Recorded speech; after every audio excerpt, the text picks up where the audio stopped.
Daniel?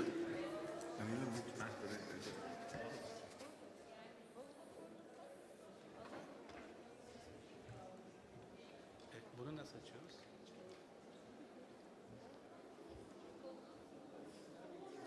Ses. Okey. Güzel.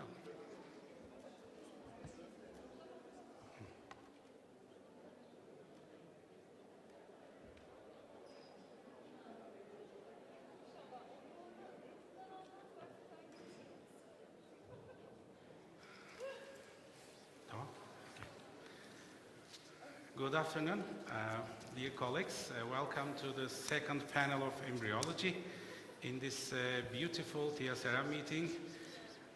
I'm impressed by it. I'm sure you also feel the same. And I'd like first thank you, the President, the organizing committee, and all board members of TSRM for their invitation, for myself and on behalf of also the panelists. And today we will be a little bit talking about the artificial intelligence in embryology lab with the experts, with the experienced clinical embryologists, researchers. I mean, you all know our panelists. I don't need to introduce them, I think. And well, I prepared a set of questions. But instead of talking in general about artificial intelligence or potential implications of artificial intelligence in the IVF lab, because we have all the experts, we're going to dive into their own experience, if available, and the perspectives, their expectations for the near future, and we're going to shape our mind a little bit more clear, I think, because yesterday and today we also seen beautiful presentations regarding the applications of AI. So you probably have a general idea about how AI works and what's going to bring us maybe in the near future. Anyway, so we have four distinguished panelist guests, Thomas Ebner, Daniela Nogueira, Denny Sakkas, and Gary Smith. Denny and Thomas also our dear members of Clinical Embryology Society. So I really thank especially for them for being with us today. First let's start by having their vision or experience regarding the AI, each by the panelists. Maybe we can start with Thomas. So, Thomas, do you use artificial intelligence related, softwares or algorithms in your clinical practice, or do you intend to use it, or do you do some research on it? Yeah. Because I want to get your personal perspective on. Yeah. Well, first, thanks, Necati, for inviting me. Yes, I'm experienced because I'm old. I'm not experienced with artificial intelligence. As you know, we just did our first study. We're on the edge of using it. Mm-hmm. But before I start, I'd like to state that I feel a little bit bothered by all those artificial intelligence companies. Wherever you go, you meet Chloe, Ivy, Live Whisperer, Alive, and you name it. There's so many companies. There's a lot of money behind it. Nevertheless, I get the feeling from all the meetings that actually at Azure there were sessions dedicated to this particular topic, and actually there were two. This means that this is the future. We have to live with it. It's so hard to start a study, and you will know, you took part in this study. We don't even have the same language. If you talk to an AI guy, he has no idea about blastocysts. I have no idea about neural networks and things like that. So it was very hard to get the whole thing started. Yeah, and what we did then is, and this is our first contact with artificial intelligence, is that we tried to score static blastocyst images. Something similar that TSRM2022 did in the States. So we used photos, but not particularly made for artificial intelligence analysis. They were just made for transfer. Sometimes there was the cell mass on focus, sometimes the trifectoderm, some were cut off. So it was sometimes very hard to classify it in a correct way. Nevertheless, we tried to do so, and then we did the training set, Then we did the validation of the data set. And at the end, we compared it to the gold standard. And I think what we learned from that is that it worked quite good, 0.81. So this is something that is quite common around those papers. The only problem was that not all of the 12 embryologists performed the same way. So definitely we had to remove the analysis of one or two colleagues that somehow led to a certain deviation. And this is another problem, the data set, the training set that you have to do is a little bit biased if it's only based on one colleague, which in this case was myself. Yeah. But anyway, at the end, now we submitted a paper, we had a couple of presentations, we write a second paper, so there is some output. But if you ask me about the clinical availability, I just met our AI guy, Florian, the other week, and they came with a computer, I gave them an image, and it was sent in the software, and it was put out, it's a 4AA, and the prognosis is 74% pregnancy rate, something like that. So actually, one could use it. It's not perfect right now. So I have one of my students working in Vienna. She sent in 1,500 images.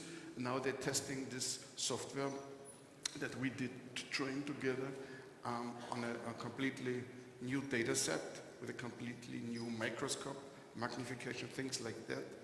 So yeah, I'm confident that within next year it'll be either commercially available or for usage. But you are the one who selected the pictures, right? The patients are the pictures. The pictures. The pictures. I took all the pictures that I transferred. Yeah, okay. Yes. And I'm probably the worst embryologist that performed in this study. No, you weren't. No? Good to have it. Okay. But today, actually, as I mentioned, I want you to discuss the practical part of it, because everybody is talking about AI, and I believe that eventually in most of the labs we will actually integrate maybe in coming years. Not very fast, but sooner or later, because we have already faced with digitalization part. We need the data, we need to get the data in a correct form, we need to evaluate the data so that it is eventually moving in this direction. So it's good to be a part of it, and your experience is very important. And Daniela? Yes, thank you very much. The participation we had on the artificial intelligence is more or less similar to Ebner, so we started a collaboration. If you want to tell me about the practical limitations, would have it with, I already started by saying that one of the difficulties these companies had from the beginning was the integration and the interface with our database and with the, let's say, in case you use dynamic image, the time-lapse incubators. And it's very interesting to see the evolution in the market, because in the beginning of the story, all the companies that had time-lapse incubators, they are really against making a collaboration with all these artificial intelligence companies. And they realized that if they don't do it, in fact, then themselves they are not going to advance. So now, what is interesting in that phase is that they are all open to let those companies enter in their system of the time lapses and retrieve directly the images, because we did a collaborative work in Europe with France and Spain, and it is a kind of very time consuming. If you have to play your image in another system, that's out of the system of the time-lapse incubators, because they blocked completely our, they didn't allow to open it to other systems. This steal a lot of our time.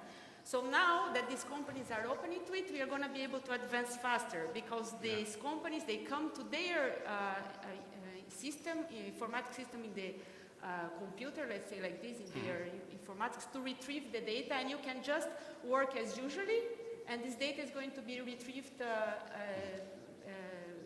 immediately, in fact. You don't have to work in 3 phases to pass the image to them. So we did a collaboration where it was very interesting, because we compared 4 time-lapse incubators. So we presented at ESHRE, and the paper is in the second round of the review. And we found out that, in fact, we have more or less the same results One time-lapse incubator can give a better image than the other, but this can be easily diluted. We compared also with clinical data. It was, the company is called In Vitro, and is the only company for the moment that was dealing with both, with the laboratory parameters and with the clinical parameters. And what happened is that we could standardize the results. So what you have to understand is that artificial intelligence today is not going to improve pregnancy rate. It just works in the selection. So we reduce time to pregnancy in the laboratory part. If we want to improve the quality of the embryos, we have to play with several steps in the clinical part, because what we have in the lab, it's part of what we obtain from the clinical laboratory. So we work in the selection and time to pregnancy. And we could see that some embryologists that are more experienced, they are even in a higher score than the artificial intelligence. But in general, it standardized the results to obtain live birth, which is very important for the lab. So what I think we can do today is to, with the dynamic imaging of artificial intelligence in the lab, is to standardize your results and be faster to obtain a pregnancy. That's what we are limited to now. I will also come to that point, but what I understand from your saying is that even the establishment part is very time-consuming and very difficult. So it's a very important message. Yeah, thank you. And the clinical part, we'll come to that. Yes, Denny. Thank you. Before I start, I consult to one of the companies called A-Life in America. There are many companies out there that are doing artificial intelligence. So we've published a few papers. They have a system where they use recognition software, similar to Life Whisperer, where they have an image and they use the image to train algorithms to predict which image is like one that will lead to a pregnancy versus one that does not. So we published a study with them, again using images from transferred embryos. What was interesting about that study, they had images taken on high magnification microscopes, on dissecting microscopes, so various quality images, similar to what Thomas was mentioning, and their prediction rates were between 3% to 10% improvement when they had these images. So, you know, these technologies are interesting. I think at some stage they will come into the laboratories for maybe not predicting pregnancy, but there was a lot of, most of the talks, interestingly, at ASRM were not focused on pregnancy prediction, but actually helping the routine of the IVF lab. So maybe adjusting how many patients are coming through. So instead of you having, you know, one retrieval one day and then 10 the next, that it could harmonise actually the number of retrievals that were coming through.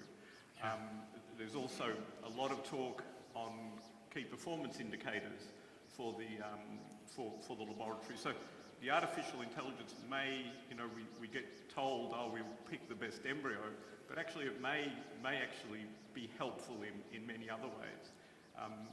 The other project that I actually enjoy much more is we work with a group in Mexico called, I think they're called IVF 2.0 or something, which have a sperm selection algorithm. So when you're doing ICSI, on the screen it shows you which sperm to pick, and it's really cool. it's good to play with. So very interesting. And that we have data where we've actually followed which sperm into which egg, to which blastocyst, and which live birth. So we're starting to sort of go backwards now to see which sperm characteristics give you maybe the blastocyst and the live birth. And it's an interesting application. To improve pregnancy. It's an interesting application for sperm selection, if you want. So they're the projects that we're involved, plus some other research, more very basic research with some people at Harvard that do AI. Okay. In the meantime, so I want it to be very interactive. So if you have any questions from the audience, please feel free to ask, or any contributions. Yeah. Yes. Can we consider, Gary, as it's coming disruptive technologies? One of them? Yeah, absolutely. And first, thanks for letting me speak today. I have zero experience using AI clinically. So you're the control group. I'm the control group. I'm the... I'll say that Yeah. Yeah, and so as a scientist, I'm kind of one of those guys that's very optimistic, but very critical. And so to me, this is very interesting. I think is it disruptive, I think is the question you ask. Yeah. You know, I'm a believer in data, and data will tell us if it's disruptive or not. I mean, it may be disruptive even without data, and that's not what we want. What we want it to be is disruptive with data, so it's disruptive in a right way. And so, you know, that's kind of how I see this. And, you know, I have concerns about influx of money and things like this into areas that, you know, if you think about the variabilities, and all we've really talked about is kind of embryo grading, right? And that's, I think, the simplest example that one wants to use artificial intelligence in. You know, if you start thinking about trying to predict or get a better prediction of pregnancy rate or live birth rate, even just from a laboratory perspective, a few years ago we edited a book where Rusty Poole wrote a chapter on variabilities in the laboratory. Yeah. And he was able to enumerate over 157 variables in the laboratory that influence pregnancy rates. And so if you think about, of course, we personally can't process that. Can a computer process that? Yes, probably. But can it process it in a way that makes sense of what you get out with an algorithm? So to me, I don't come from Missouri, and Missouri in the United States is the show me state. And I say, show me the data, and then we make a decision. Yeah. Denny, I would like to ask you specifically that because you are also involved in consulting on these companies, can we do a short SWOT analysis of this AI in embryo selection perspective?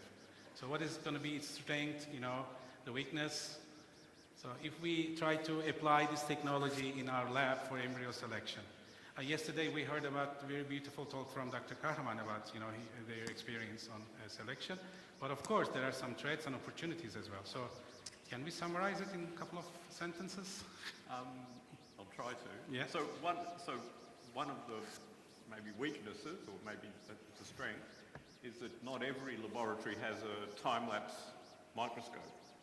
So we have one, and we use it mostly for research. So I think in America, there are some clinics that have a lot of them, but in general, I think the majority don't probably have time-lapse instruments. Should we need a time-lapse for this? Well, so some of these AI companies, they work on time-lapse data. Yeah. I think Daniela just mentioned one. Others, you know, are just telling you, I can pick the image, and I can tell from just a picture of a blastocyst that you know, whether it's going to be viable or not. So there are pluses and minuses, like if they're developing algorithms for, you know, having all the data of kinetics of development, then many clinics are not going to be able to use them, so it won't be in the reach of many clinics. And then, you know, the grade of the photo maybe that you're picking is maybe important, which we already know. So I think, and then I think Gary summed it up perfectly, and I know the paper by Rusty Poole. It's very hard to predict a pregnancy.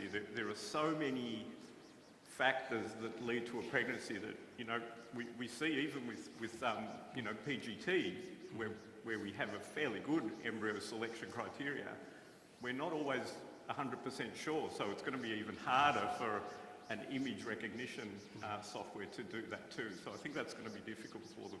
Okay. We have a question, I think, from Dr. Omar.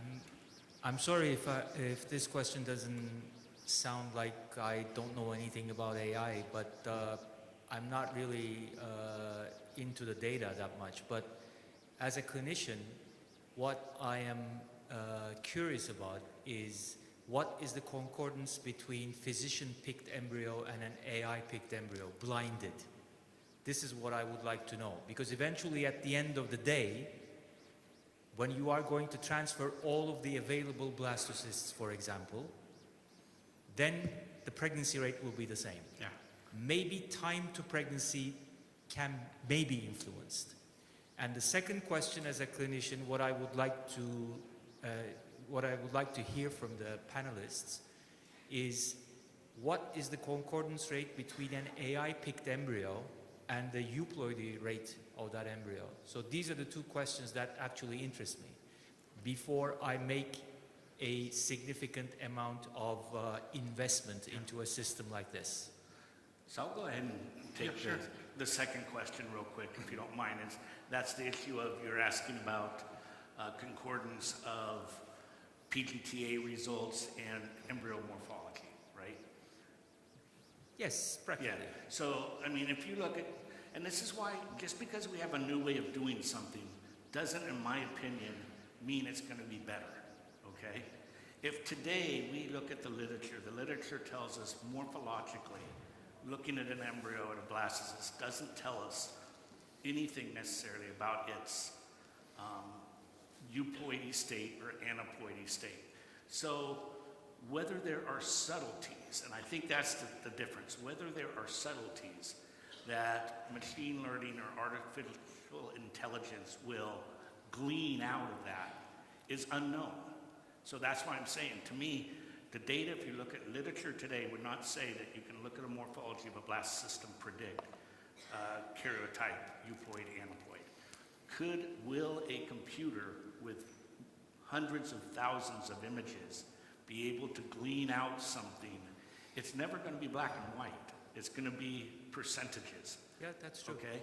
And so, you know, that, I think that's the first thing we need to recognize. And again, I'm going to say, in my opinion today, there are not those data to show the concordance being, one, what is the concordance of a manual observation? We just know it's not significantly linked. But will we get more concordance with machine learning? I say that that's left to be determined. So there has been no studies looking at whether you pick the same embryo as the AI would have picked. Not that I know of. Does anybody else I think Necati Zaninovich has published, I don't know if he's published a paper, but I know he's presented it as abstracts, that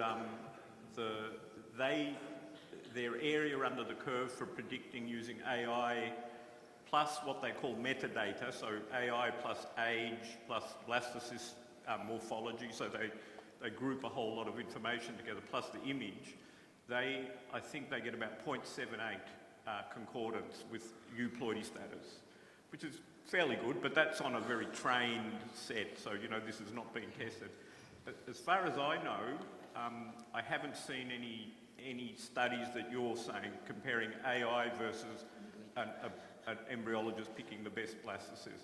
Those I don't think have actually come out. Daniela, you're going to comment? That's what we are doing now prospectively in France, this study in the laboratories in France, exactly to compare the systems of the IDA score, the pick of the embryologist and of the in vitro. So we have just some preliminary data and we are doing exactly, because we did it retrospectively with 10 laboratories, as I said.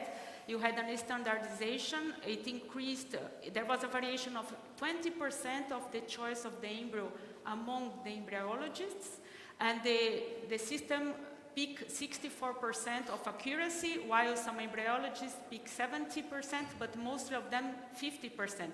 So there was an improvement, but now we want to look exactly prospectively to that. Yeah. And most of the commercially available softwares has their own confirmation, but not like independent labs. So, I mean, they have their own results, but it's not confirmed or validated by other labs. I just want to say something very important on that, because the point is also how you train your model.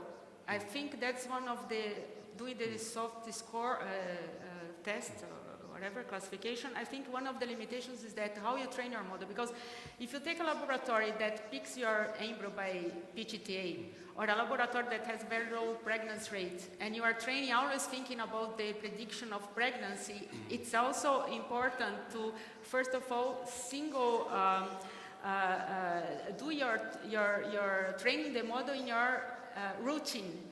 And the point is that we are training the models with several laboratories to try to find a media, but the correct way to do it, in my view, would be to train your model in your routine to have the best results, because you have other different standards within, among the laboratories. But speaking about the demo, sure. Again, I want to kind of get back to this issue and what we're talking about. You know, throughout the conference this last couple of days, we've talked about things like ERAs and progesterone levels and you know, uterine receptivity. And we've talked about how you can see data on each side, right? Or data starts out to be very promising. And either the retrospective, prospective, randomized controlled trial shows no difference, or it hasn't been done, and everybody says, I want it. So what I'm just trying to emphasize is before we go down this road again that we've done so many times, we probably might want to have some prospective randomized controlled trials before we make decisions to buy and implement things in our laboratories. But it is not just the AI issue. I mean, because even if you selected the best picture, you know, standardized picture, again, and it's not all of your hands, because the clinician's perspective or the contributions or other unknown contributions also play an important role. So if you, let's say, confirm or want to confirm the AI work in lab A, it can be totally different than the lab B, which means that the algorithms should adapt for all of the lab, which is not possible. Absolutely, and that's why I'm kind of talking about training things on your own laboratory. If we're talking about something that's going to be used across the country and across the world, now we really need to invest in not just training what happens in your laboratory, but what happens in Thomas's laboratory and Denny's laboratory and my laboratory and your laboratory. Yeah, right. But I think you have to first, of course that's the aim, right? But I think you have first to learn what can come out of this data, and the best way is to use it in your laboratory for parameters, to train the model, and then you say, it's interesting because if I transfer an embryo on the day 5.5 of progesterone, even using clinical data, then it's the way to go, and then everybody can see the effectiveness and use it in other laboratories. And the first question was about euploide, Dr. Urman? The prediction of the euploide, I think you were asking, right?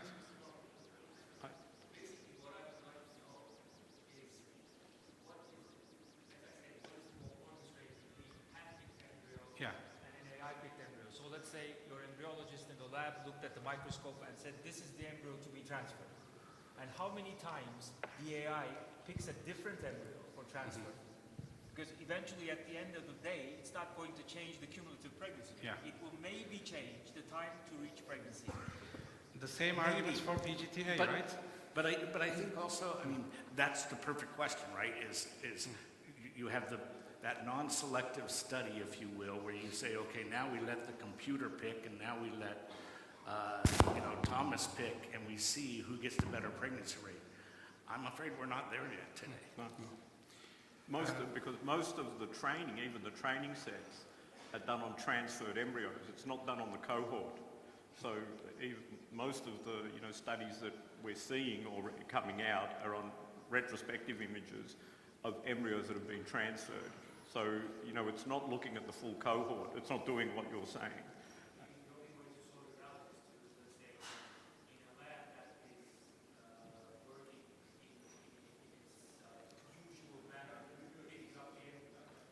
I believe Vitrolife are testing their system. I think there's a clinical trial in Australia and China. I think they're testing their algorithm. I think it's called Ivy.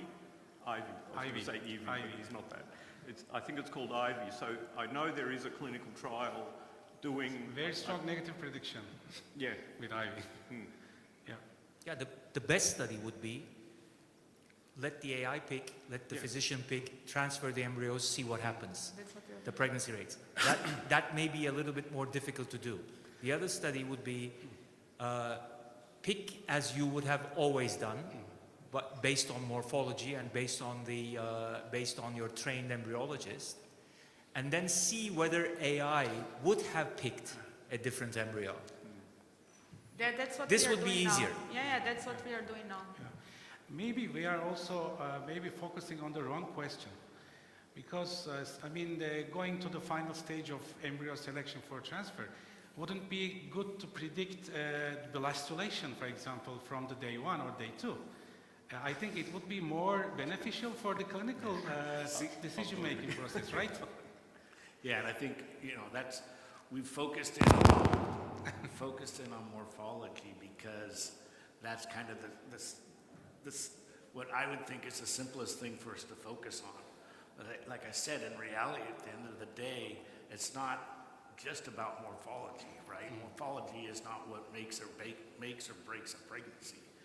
And so, you know, it could be things like sperm selection, could be things like pronuclei formation, time to pronuclei formation. I think that the questions are endless. It's a matter of what are the important questions, right? And I think we have to identify those important questions and start whittling away at them.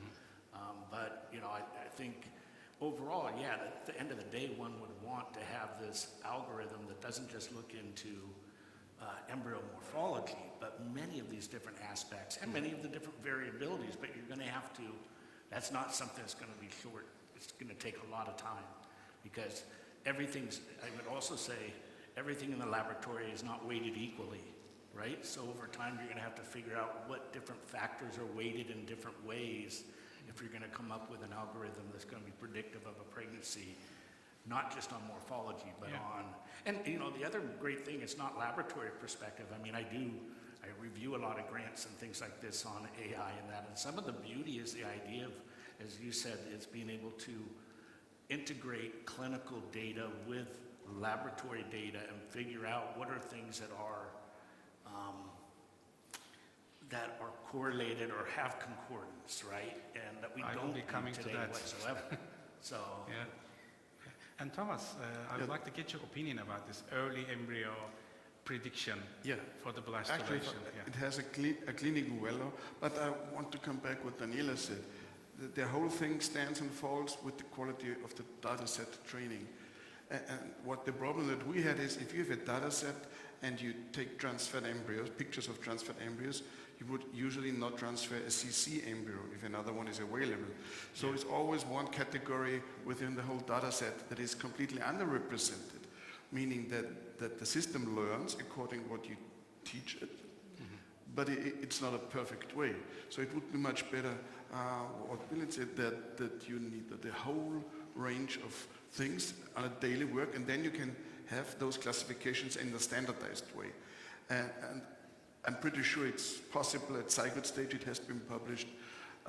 It's possible at an early cleavage, also taking into consideration the whole time-lapse thing. You get so much information out of this. Definitely prediction of blastocist formation is one of the main goals. And the earlier you get it, the better it is, obviously, because then you can plan, the utilization rate will be more or less clear. But nevertheless, at the end of the day, I think it's not either or, it's a combination. The embryologist or the clinician will use artificial intelligence to improve outcome, but it's not one or the other. Like an online support tool, as we discussed also in the morning, right? So it will not be like a prominent embryo selection mechanism, like that expected to be superior to the embryologist, but like a consulting, work that sometimes you can, see the results, whether I'm missing something like that, right? According to my feeling, to my gut feeling, this will be the case. Yeah. You also mentioned the quality control part, because other than the embryo selection, the AI also can be a very powerful tool for quality control perspective. Maybe we also want to speak about this, right? Well, there was just a publication on the tracing of embryos, meaning that out of a pool of an embryo, the software can tell you this is the embryo coming from this and that oocyte, for example. So this has something to do with quality assurance, with tracking the embryo. Then definitely there's a paper on KPI, automatic calculation of KPIs, automatic detection of fertilization by seeing small micronuclei that maybe an embryologist does not see because it's not focusing through the whole embryo, or in the interest of time, does a very quick. But to do this, you also have an electronic management system in your lab to record the objective data, right? So I assume that you're all using some sort of commercially available or in-house produced data collection system? Yes, it's called Excel. Okay. So very rudimentary. No, Okay. the, Yeah. Oh, but this is Yeah. where, Gary spoke about automation and microfluidics, but Yeah. this is a part of AI that, could be incredibly helpful because, everyone here, there are busy laboratories. Unfortunately, a lot of times the last thing you have time to look at is, to follow the development of every embryo and every embryologist. And, with AI, this can be done routinely. Yeah. And program in some warning that, maybe your cleavage rate or your blastocyst rate is lower. So it could give you much more information, and also it would have the power to build in all the patient data and maybe stimulation data, so you can build in more things to help you with your quality control. So hopefully you could pick up any changes in the laboratory practice much quicker. Do you use a commercial system for this, the data management system? Yeah, we use one of the American companies called EIVF. Okay. Yeah. And can you also customize the parameters according to your clinical work? No? We can, yeah. Anyway. We can't change their software, but we can gain a lot of information from it. Yeah. no, but I think it is one of the limitations because, each laboratory has a database structure or choice. And of course, companies cannot generalize all, so they have to individually sometimes work specifically to connect in the interface with the database of each laboratory. So that's laborious. So it's one of the limitations actually to be able to get the database, the clinical database, and the numbers. Data. So we're talking about artificial intelligence and data. It becomes very important. So unfortunately, a lot of clinics, a lot of doctors that own the clinics don't put enough emphasis in the data. So I can tell you, we're a very big clinic. So we, about 5 years ago, had a data analyst for research. And slowly he started getting pulled into other projects for the clinic. We now have 5 data analysts that work and do analysis for the numbers in the clinic. So, this just gives you, this could be done by AI also, but it just gives you an indication of how much power you can, and information you can get from data that you don't have time to look at. Okay. So the question also continues like this. Do you have a team of, let's say, data analysts in your clinic, or a person that specializes on the data management, specifically for embryological data, or maybe the clinical data? Well, we do, as I just said, because we found, like most countries, we have to report to the CDC. So we found embryologists, our senior embryologists, were spending half their time just putting numbers into a computer, and they weren't doing embryology. So, so we had to change sort of the format of the lab, where now we have we have actually full-time data analysts that actually do that work rather than having embryologists do it. One of the most, I think, difficult part is to convince the personnel to get the data in the correct form and enter the system. And I've seen in myself, in the clinic that I'm working with, sometimes there's a resistance, of complying this data management process. I would like to get your personal opinion on this. I mean, what kind of difficulties you're faced actually, and how could you actually resolve it? Because it's very important if someone wants to integrate also a similar system in their lab or clinic. Yeah, and I think, that's a great point, because it's, when we think about data, and any data, it's garbage in, garbage out, right? And so if you don't get the right data in, or the data in at the amount of times you can respond to it, then it doesn't really matter. And so I think, that is one of the issues. While I'm not using it, when I think about this and how one would use it, I do see you're going from an issue of not necessarily having technical people in your laboratory, but now many, many more people that are involved just in data management or data input, right? Because again, if you're going to be working in real time, you're going to need those data points put in in real time. You can't do this at the end of a week period or end of a month period or something like that. So it's definitely something to consider. I have a funny story about one of the electronic management systems. So one of the clinics I used to work with, we had a commercial electronic management system, and we used to put the data in, but then after I left that clinic, one day I get a phone call from the medical director, and he said, "Denny, I can't get the pregnancy rates out of my database." And I said to him, why not? Have you looked at, how to generate that? And then after a discussion of 10 minutes, I understood that no one was putting the data in to get the data pregnancy rate. So you have to put in good data. I think Gary said it, garbage in, garbage out. So you have to put the data in to get what you want out of it. And it has to be clean. Is there any obligation to enter the data, like from the personnel perspective? No? No. Because it's But in this context, I had a similar experience, so it's very important that one person is typing in the data. The more people that are involved, the more chaos is created. And it starts with the clinicians, I have to say, because they're not able to write down every single follicle. So they write the larger follicles and then ...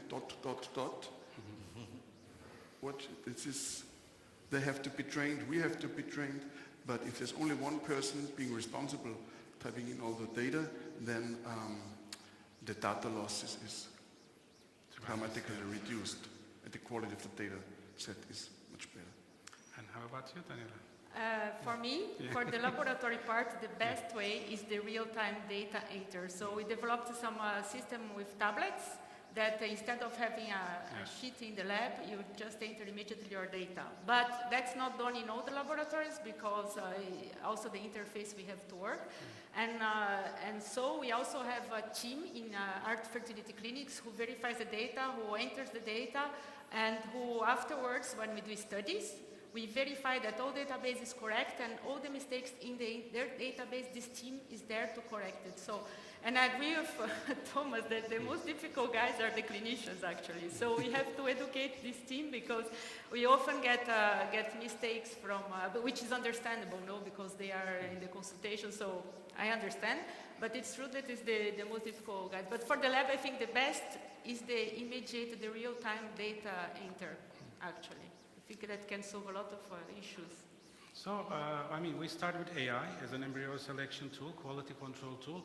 The importance of data, the correct data to use this AI part efficiently. And so I'm approaching whether you expect it to be more clinically useful in embryology side than the clinical side, or vice versa. What do you think? Do you expect it to be more pronounced in the future for the clinical perspective? The prediction, let's say, of the empty oocytes, prediction of the good quality oocytes, than the selection of euploid blastocyst at the end. So, Gary? So I guess, and I've touched on this already, I think, is that what would be best, what would be optimal, what would be, if we were able to use it to its fullest, it wouldn't be one or the other. It would be the combination of being able to now finally be able to look at things that are interactive and influence from the clinical side as well as the laboratory side. So I guess when I think of this, I don't think of this as, if we think about the holy grail of being able to use AI, it's not just to do something in the laboratory or just doing something in the clinic, but bring them together. Denny? I agree with Gary. I think both sides will benefit from it. I can see in the future that prediction of stimulation, for example, could be done remotely by AI for someone that doesn't live in Istanbul or in a big city. That a lot of our patients can't get access to IVF because there's no doctor in the middle of Turkey somewhere. So I could see a day when AI might be able to actually monitor that patient that remotely with the benefit of some technology where you put in the data.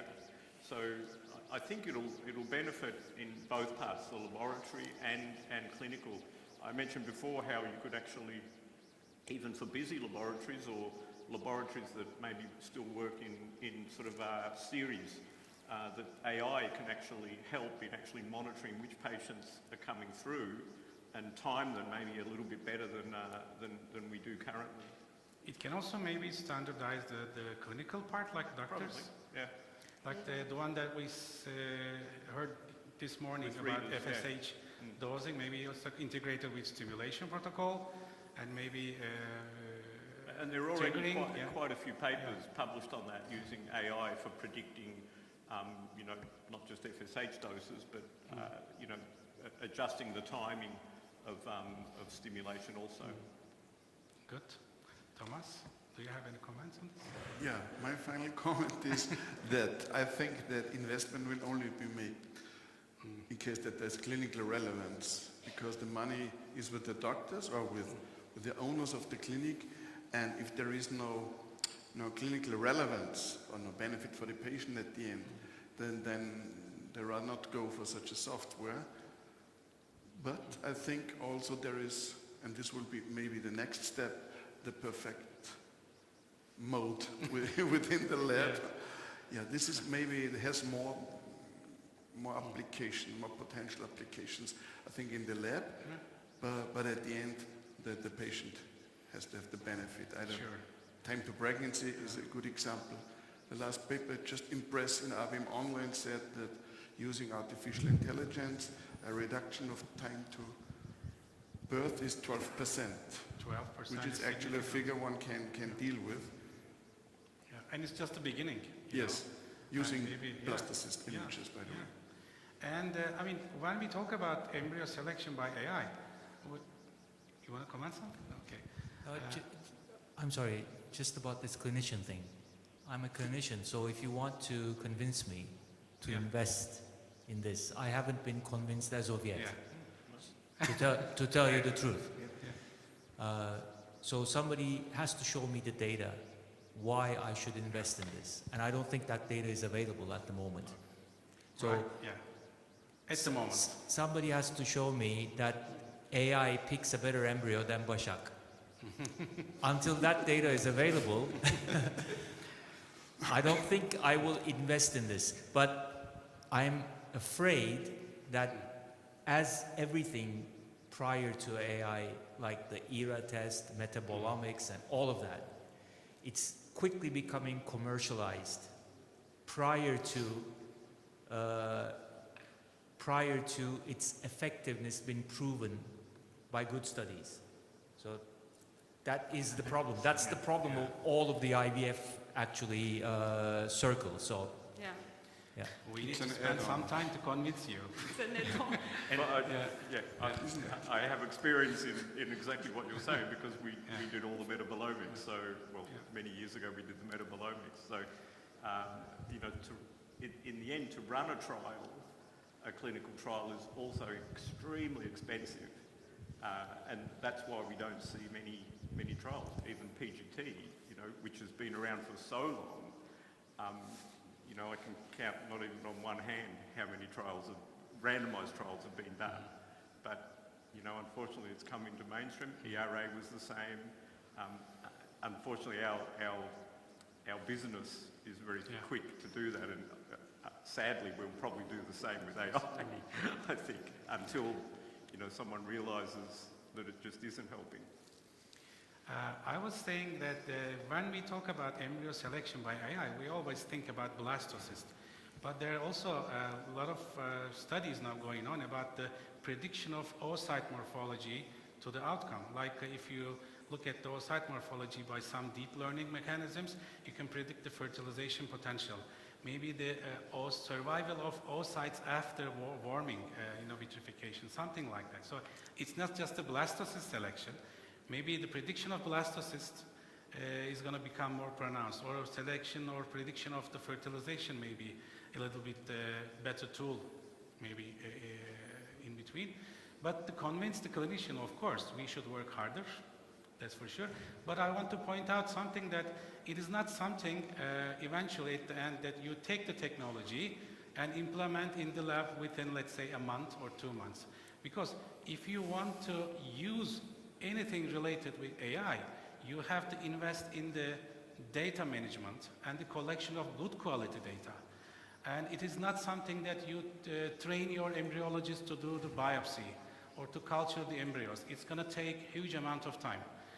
Unless you are ready from your data perspective, it is not something that you are convinced, now let's do this.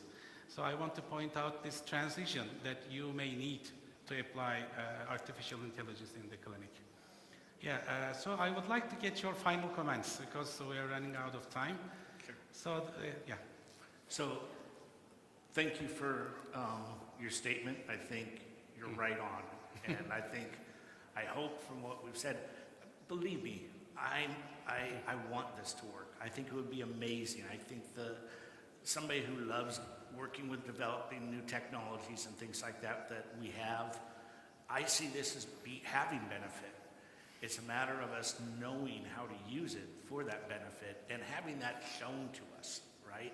And that's what we haven't done in the past, is made people show us with the proper types of studies, okay? Not just one-off studies or my laboratory does this, but if we're going to try to get this and think about buying it, it needs to be something that can be used globally. And so, I think I don't need to say much more. I think you said it. I agree. Having been on both sides trying to develop these technologies to get into clinical practice, it's very, very difficult. And I know the path. I can see AI going down the same path, and I think it's going to be very difficult for them to convince everybody that it's going to work. But I fear that in the end it's going to actually be adopted again, like the ERA, like many other technologies, with probably not the proof that you want, I think. I think what happened is that we had very high expectations because actually artificial intelligence arrived in the market of IVF pretty late compared to other fields, which works best. Like we cannot compare if radiology images or others that can be more effective, more immediate than IVF.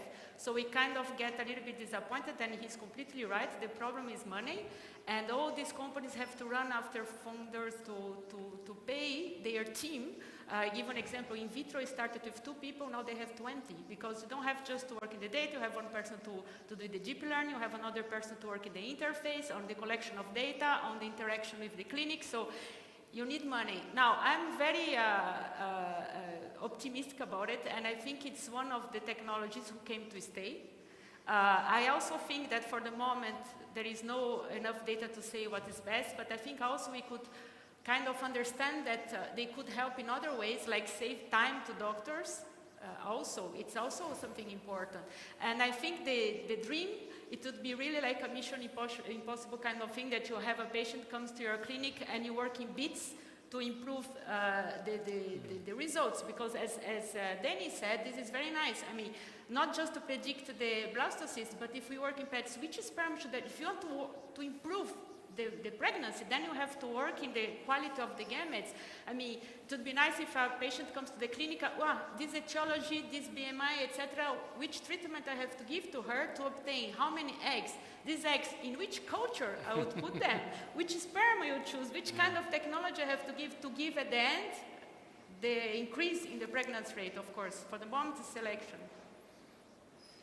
Yeah, and I see that we all, well, I didn't know that we should convince someone, because you see, we are all a little bit skeptical, but we do see the potential, I think. And I always have in mind this Gartner hype model, with this peak and then the depression afterwards. Yeah. And I think we're not even reached the peak yet, so I do think that it would be the only field that I know where artificial intelligence would not play a major role at the also end. too much enthusiasm sometimes, Yeah. led us to make wrong decisions. Okay, and thank you for each of you, and thank you for the audience. So I'd like to close the session by saying an anecdote, which I like very much. And a British Prime Minister wants to visit Faraday's lab, and once, let's say, earlier. And then everybody is very excited.